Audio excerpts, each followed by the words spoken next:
বিক্ষোভে উত্তাল ভারতের উত্তরপ্রদেশের নয়ডা শহর।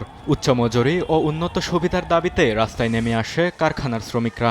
বিক্ষোভকারীরা অভিযোগ করেন, বর্তমান আয় দিয়ে বাড়তি জীবনযাত্রার ব্যয় সামাল দেওয়া সম্ভব হচ্ছে না, যার প্রভাব পড়ছে তাদের নিত্যদিনের জীবনযাত্রায়। দাবি না মানা পর্যন্ত আন্দোলন চালিয়ে যাওয়ার ঘোষণা দেন বিক্ষোভকারীরা, যা শিল্প উৎপাদনে বড় ধরনের প্রভাব ফেলতে পারে। আমাদের বেতন 20,000 রুপি করে দেয়া হোক, অন্তত এতটা আমাদের পাওয়া দরকার, তবেই আমরা টিকে থাকতে পারবো, অন্যথায় এই আন্দোলন চলতেই থাকবে। পরিস্থিতি নিয়ন্ত্রণে আনতে টিয়ার গ্যাস নিক্ষেপ করে আইনশৃঙ্খলা রক্ষাকারী বাহিনী। তবে পুলিশের দাবি, তারা তাদের ন্যূনতম শক্তি ব্যবহার করেছে।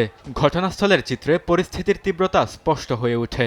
যানবাহন সহ আশেপাশের এলাকায় ব্যাপক ক্ষয়ক্ষতি হয়। গেল সপ্তাহে একই ধরনের বিক্ষোভ ভারতের হরিয়ানা রাজ্যেও দেখা গেছে।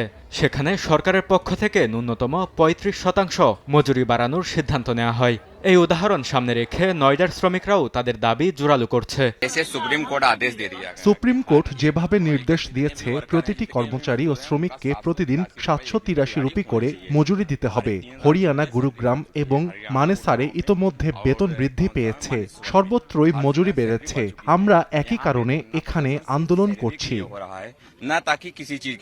ইরান যুদ্ধের প্রভাব সরাসরি আঘাত হানে বিশ্ব জ্বালানি সরবরাহে, যার সরাসরি প্রভাব পড়ছে সাধারণ মানুষের জীবনে। বিশ্লেষকরা বলছেন, এ কারণেই ছড়িয়ে পড়ছে এ ধরনের বিক্ষোভ। বরকতুল্লাহ, সময় সংবাদ।